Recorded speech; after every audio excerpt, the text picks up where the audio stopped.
Guys, I literally found my new favorite book of all time. So let's get straight into it and discuss what I read in August.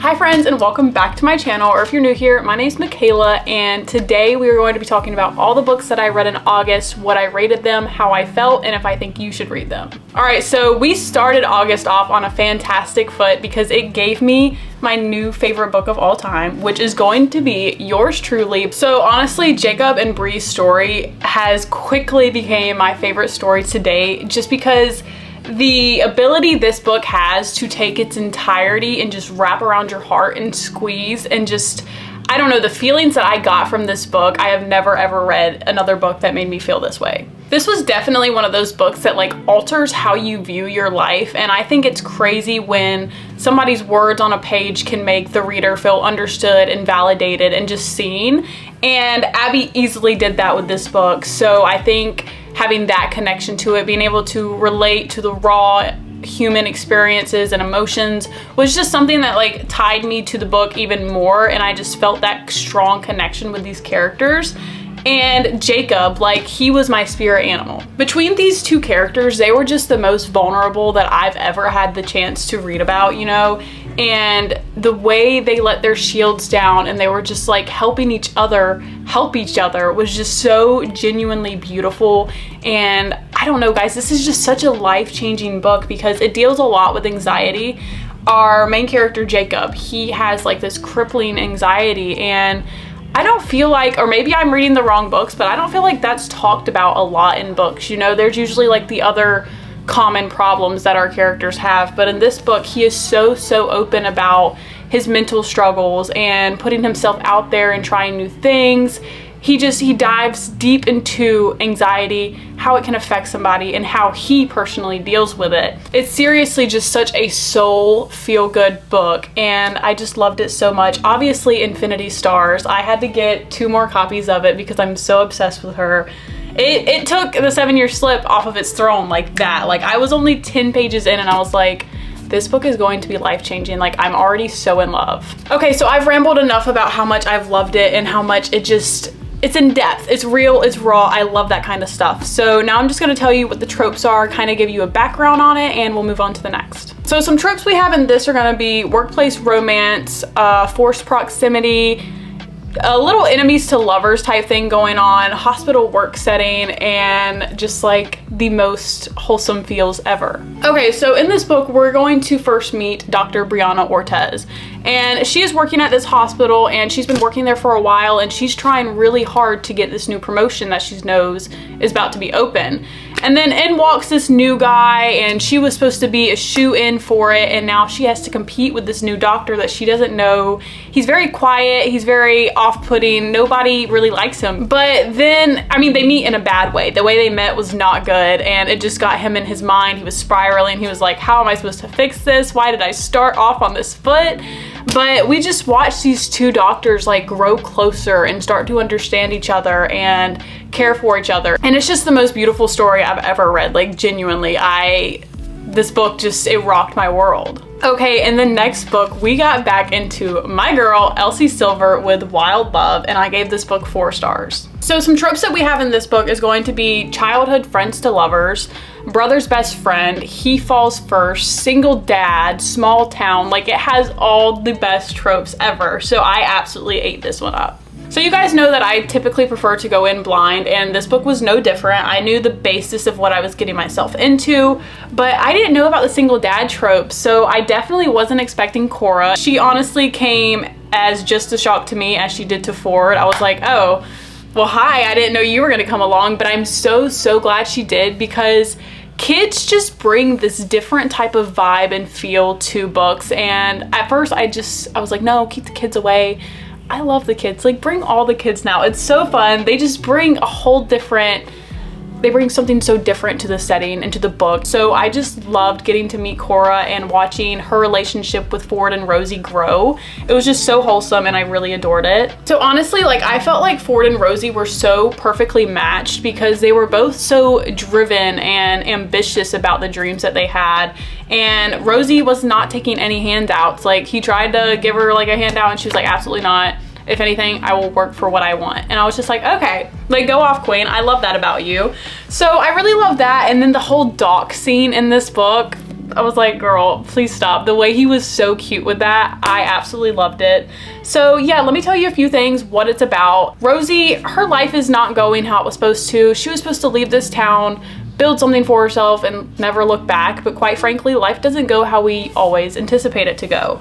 So she comes back home and things go from there, you know? She comes back home to this small town where her family still lives, and she just falls back into this comfortability of being around her family and the things she grew up around. So I just think it's so fun when they come back home and towards there, the banter and the angst is still between them, and it just starts to spin out of control and it gets crazy. So I absolutely recommend this book. I loved it, and I think you will too.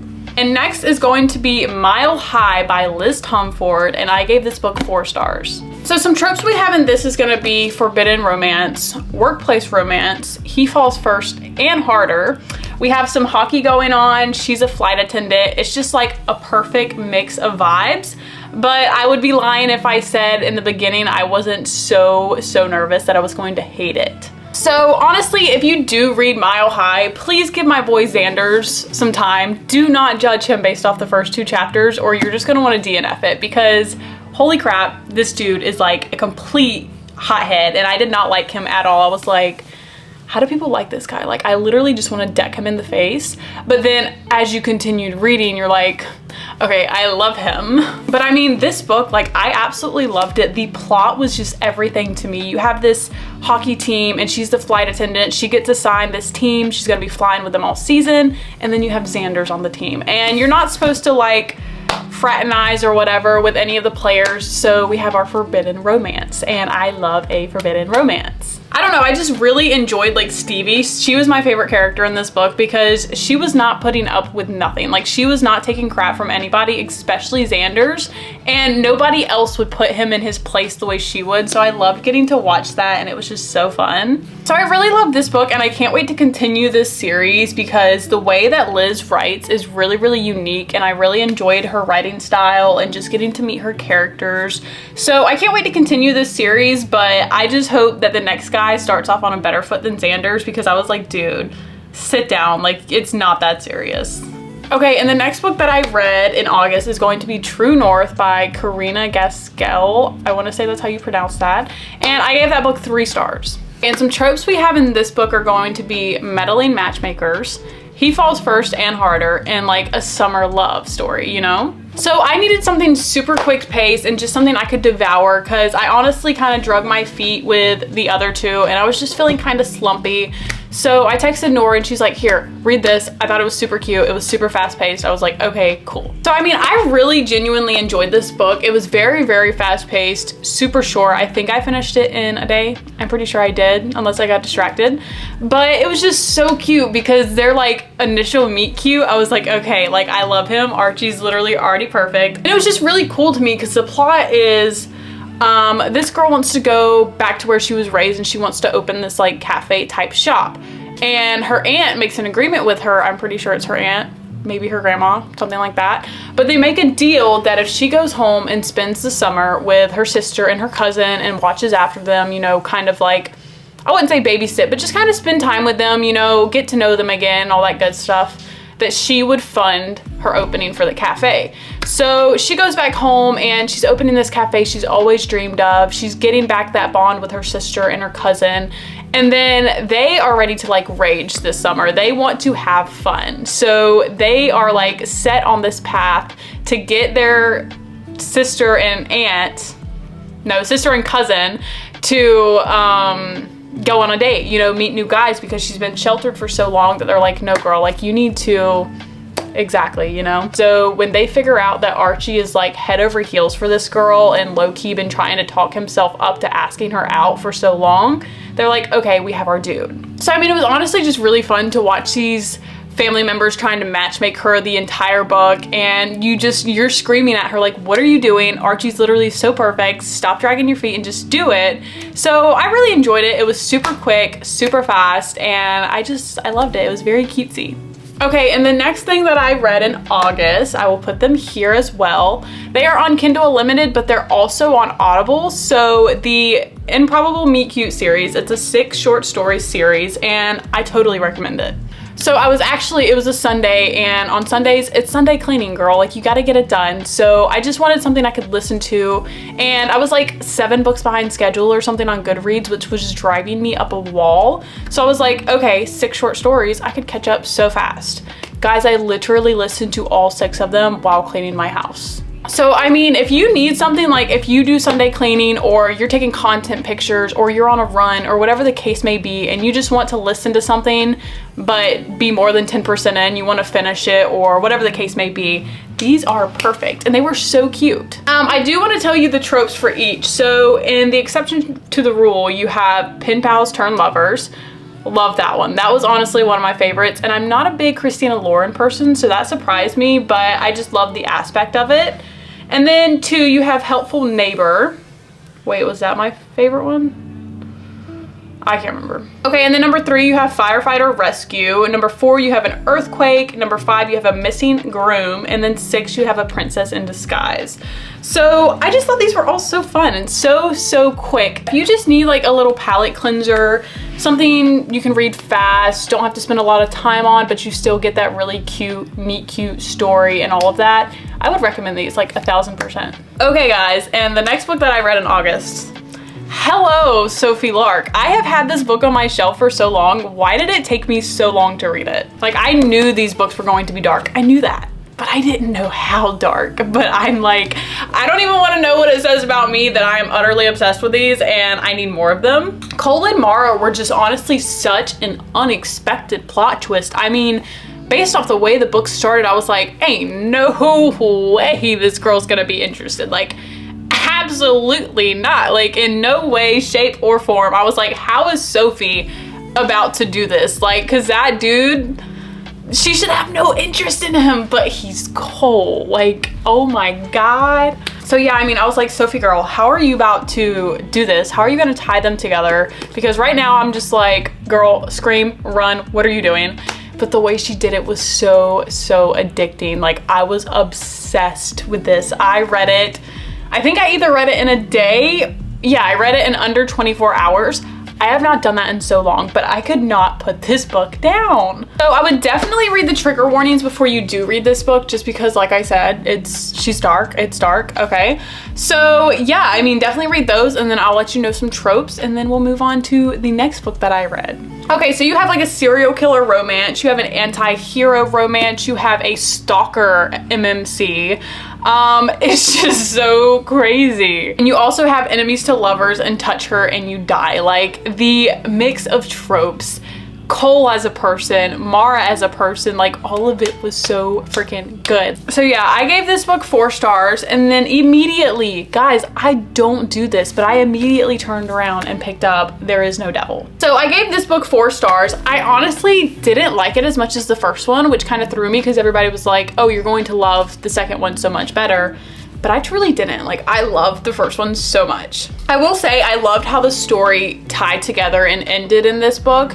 I think Sophie did a great job with that, and she also did so good at making Alistair Shaw like the devil. Like, I was scared of this man. Anytime he walked in a room, I was like, oh my God, oh my God, oh my God, like freaking out because he's so scary. And I was just like, now that is an antagonist. But honestly, I love getting to see Cole and Mara grow as a couple and change, because I did not see Cole as the one to adapt, but he did, and I love the way they came to be and the badass couple they were. It was amazing. I love both of these books, so if you have not read them and you're into dark romance, you want something a little crazy, I would recommend these like 1000%. I read these and automatically had to go and find Sophie's Kingmaker series. Okay guys, and then I thought I was done with the Carolina Comment series. I thought I was. And I might live under a rock because I did not see where this book was announced. I just saw where it said it was on, like, it was live to purchase. So I ran. I quite literally ran to Amazon. So this book comes with bonus content from all the books. You have, each book has like 2 or 3 chapters where it just gives you bonus content. And then you also have a little short story in here called Game Changer, and it's new characters, a new story, and it's just something short and sweet. So honestly, Game Changer, I gave it 3 stars itself, just because I don't know if it was because I didn't have a whole book to grow and to learn to love these characters, but I just didn't really connect with them. They didn't feel Carolina Comet-y to me. I don't know if that makes sense, but they just didn't really fit. But I liked it, I just didn't love it. So let's talk about the bonus though, because oh my God. So this book, as a bonus series book, I gave it 5 stars, like without a freaking doubt. Because the way that Tegan ended the Carolina Comet series with Neutral Zone, I thought that was utterly perfect. Like, you couldn't have ended it better. It was so great. And then she came in with this and made it 1000% better. I was just completely taken by getting the little flashes into their lives now, to see where everybody was at. It just made me squeal with excitement and joy. I have never been so happy to just read bits and pieces of a book, because I mean, you only get 3 chapters of what they're up to. So I got these little flashes into their lives and I just adored it so, so much. There's just one phrase that's very popular throughout all the books. And at the very end of this, literally every character said it. And I was just like, I look like this. Like, I was so over the moon. I was like, please say it one more time. I just need to hear it one more time and I'll be good. I can move on with my life. It'll be fine. And they all said it. And it just like made me get teary-eyed. I was just so happy. She did perfect with this one. If you have not read this series, please do it for me and for you. It's great. I love it. The last book that we read in August is going to be Keeping 13 by Chloe Walsh. And obviously I gave this book 5 stars. So some tropes we have in this is going to be friends to lovers, highly emotional. We have a sports romance.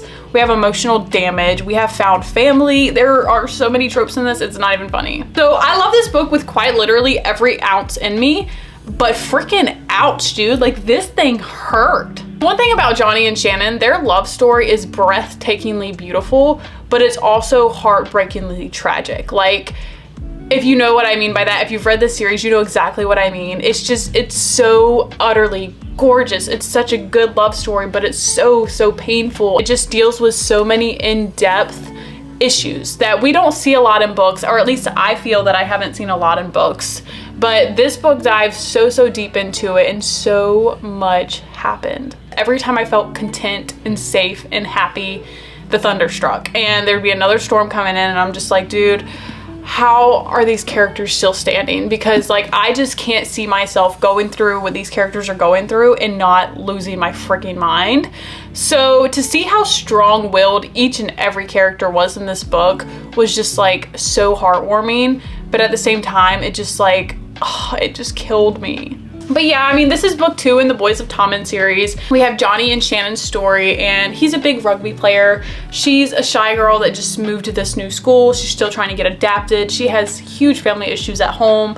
So it's just, I can't. It was 5 stars. I loved it so much, and I would recommend it to any and everybody that is ready to be hurt. So yeah, guys, that is all of the books I read in August. Obviously, my favorite is going to be yours truly. I loved it so much, which a close second, obviously Keeping 13, but something about this story just has stuck with me. I haven't stopped thinking about it, and I'm just so utterly in love with it. So this was definitely my favorite, and if you haven't read it, I am screaming at you to please read this book, girl. So I appreciate you guys hanging out with me for a little bit. Please make sure to like and subscribe if you like this kind of content. Let me know in the comments, have you read any of these? Are they on your TBR? I want to know all the things. So I love you guys, and I will catch you next time.